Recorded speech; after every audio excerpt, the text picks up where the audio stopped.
ಆದರೂ ಕೂಡ ಒಂದು ಸಾಂದರ್ಭಿಕ ವಿಷಯ ನನಗೆ ನೆನಪಿಗೆ ಬರ್ತದೆ. ಇಬ್ಬರು ಗಂಡ ಹೆಂಡತಿ ಮನೆಯಲ್ಲಿ ಕೂತ್ಕೊಂಡಿದ್ದಾರೆ. ಗಂಡ ಬಂದ ಆ ಕಡೆಯಿಂದ, ಏನ್ ಮಾಡೋದು, ಒಟ್ಟ ಊಟನ ಹೋಗೋದು, ನನಗೆ ಏನು ತಿಂದ್ರು ಒಟ್ಟ ಗಂಟಲಾಗಿ ಇಳಿಯಾಕ ತಯಾರಿಲ್ಲ. ಚಹಾ ಕುಡಿಯಾಕ ಹೋಗ್ತೀನಿ, ಒಳಗೆ ಹೋಗೋಲ್ದು, ಅನ್ನ ಉಣ್ಣಾಕ ಹೋಗ್ತೀನಿ, ಬಾಯಾಗ ಹೋಗೋಲ್ದು, ಏನು ಮಾಡೋದು, ಭಾಳ ಚಿಂತೆ ಆಗಿಬಿಟ್ಟತಿ ಅಂತ ಗಾಬರಿಯಾಗಿ ಬಂದು ಕೂತ. ಕೊರೋನಾ ಕಾಲ ಒಂದು ಚಿಂತೆ ಎಲ್ಲರಿಗೂ.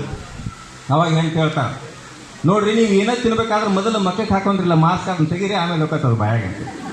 ಮಂದಿ ಗಾಬರಿಯಾಗಿ ಬಿಟ್ಟಕ್ಕೆ ಯಾವ ಹೊತ್ತಾಗ ನಾ ಏನು ಮಾಡಾಕತ್ತೀನಿ ಅನ್ನೋದು ಪ್ರಶ್ನೆ ಇಲ್ಲ ಅಂತ ಪರಿಸ್ಥಿತಿ ಬಂದ್ಬಿಟ್ಟಿದೆ. ಈ ಜಗದ ಜಂಜಡಗಳು ಅಂತಾರೆ ನೋಡ್ರಿ, ಭಾಳ ಇರ್ತಾವೆ, ಕಷ್ಟಗಳು ಭಾಳ ಇರ್ತಾವೆ. ಒಂದೊಂದು ಭ್ರಮಾಲೋಕದೊಳಗೆ ನಾವು ಮುಳುಗಿ ಬಿಡ್ತೇವೆ ಭಾಳಷ್ಟು ಸಾರಿ.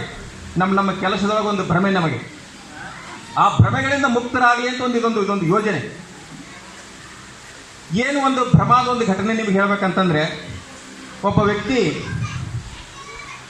ಆಸ್ಪತ್ರೆಗೆ ಬಂದ.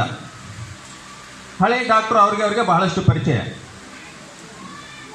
ಅಲ್ಲಿ ಡಾಕ್ಟರ್ ಏನು ಮಾಡಿದ್ರು, ಒಂದು ಪೇಷಂಟ್ ಹಾಕಿದ್ರು ಒಂದು ಪಕ್ಕದ ಕೊಠಡಿಯಲ್ಲಿ. ಆ ಹೆಣ್ಣುಮಗಳಿಗೆ ಡೆಲಿವರಿ ಮಾಡಿಸ್ಬೇಕಾಗಿದೆ.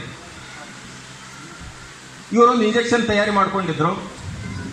ಇವು ಬಂದ, ಸಾಹೇಬ್ರೆ ನನಗೆ ಆರಾಮಿಲ್ರಿ, ಒಂದು ಸ್ವಲ್ಪ ಏನೋ ಕೊರೋನಾ ಸಲಾಗಿ ಚಿಂತೆ ಬಂದಂಗೆ ಆಗೈತೆ ನೋಡ್ರಿ ಅಂತಂದ. ಕಡಿಪ ಹಂಗಾರ ಅಂತಂದವ್ರ ಅದನ್ನು ಬಿಟ್ಟರು, ಕೆಲಸ ಅಲ್ಲಿಗೆ ಬಿಟ್ಟು ಇವ್ನು ಚೆಕ್ ಮಾಡಿದ್ರು. ಪರಿಚಯದ ಮನುಷ್ಯ, ಸಣ್ಣ ಕೆಲಸ, ಚೆಕ್ ಮಾಡಿ ಕಳಿಸ್ಬಿಡು ಅಂತ ಹೇಳಿ ಅವನಿಗೆ ಟ್ರೀಟ್ಮೆಂಟ್ ಕೊಟ್ಟರು. ಅವನು ಹೋಗಿ ಪಕ್ಕದ ಕೊಟ್ಟಿದ್ದೀನಿ ಕೂತ್ಕೊಂಡ. ಒಂದು 5 ನಿಮಿಷ ಕೂತ್ಕೊಂಡು, ನಿನಗೊಂದು ಇಂಜೆಕ್ಷನ್ ಕೊಟ್ಟಿನಿ, ಕೂತ್ಕೊ ಅಂತ ಹೇಳಿದರು. ಕೂತ್ಕೊಂಡ. ಒಂದು 10 ನಿಮಿಷ ಆದಮೇಲೆ ಆ ಡೆಲಿವರಿ ಪೇಷಂಟ್ ಬಂದಿತ್ತಲ್ಲ, ಅವರ ತಾಯಿ ಓಡಿ ಬಂತು ಮುದುಕಿ. ಯಪ್ಪ ಡಾಕ್ಟರ್ ಸಾಹೇಬ, ನನ್ನ ಮಗಳಿಗೆ ಭಾಳ ತ್ರಾಸ ಆಗತ್ತತಿ, ಒಟ್ಟ ಬ್ಯಾನಿನ ಬರೋಲ್ಲ ಅಂದ್ರಾಗಿ. ಅವಾಗ ಆ ಕೋಲಾಗಿದ್ದ ನೆಳ್ಳೋದು ಬ್ಯಾನಿ ಧ್ವನಿ ಕೇಳಾಕೈತು, ಹೆರಿಗೆ ನೋವಿನ ಧ್ವನಿ ಕೇಳಾಕೈತು. ಡಾಕ್ಟರ್ ಅಂದ್ರೆ ಹಾಗಾದ್ರೆ ಇಂಜೆಕ್ಷನ್ ಕೊಟ್ಟಿನಲ್ಲಿ ಬೇಕು ನೋಡಗಾಲಿ, ಹೆರಿಗೆ ನೋವಿನ ಧ್ವನಿ ಕೇಳಾಕತ್ತ ನೋಡು, ಕೇಳಂತಂದ. ಅವಾಗ ಅಲ್ಲಿ ಕೂತಿದ್ದಲ್ಲ ಅವ್ ಗಂಡ್ಮಗ, ಸಾಹೇಬ್ರ ಅವು ಹೆರಿಗೆ ನೋವಿನ ಧ್ವನಿ ಹೆಣ್ಮಗಳದಲ್ರಿ, ನಾಂದ್ರಿ ಇದಂದ.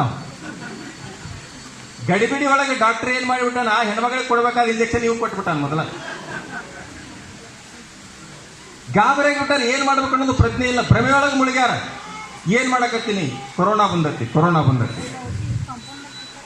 ಇವಾಗ ತನ್ನ ಉದ್ಯೋಗದ ಚಿಂತೆ. ಅವಾಗ ಡಾಕ್ಟರ್ ಏನ್ ಮಾಡಕತ್ತಾರ ಅನ್ನೋದು ಅವಾಗೂ ಗೊತ್ತಿಲ್ಲ. ಆ ಇಂಜೆಕ್ಷನ್ ಹಿಡ್ಕೊಂಬಂದು ನೀವು ಕೊಡುತ್ತಾನೆ, ಇವನು ಸುಮ್ಮನೆ. ಈ ಜಗದ ಜಂಜಡಗಳಿಂದ ಮುಕ್ತಿಯನ್ನು ಪಡ್ಕೊಳ್ಬೇಕಾದ್ರೆ ಒಂದಿಷ್ಟು ಆಧ್ಯಾತ್ಮಿಕ ಕಾರ್ಯಕ್ರಮಗಳು ಬೇಕಾಗ್ತವೆ, ಧಾರ್ಮಿಕ ಕಾರ್ಯಕ್ರಮಗಳು ಬೇಕಾಗ್ತವೆ.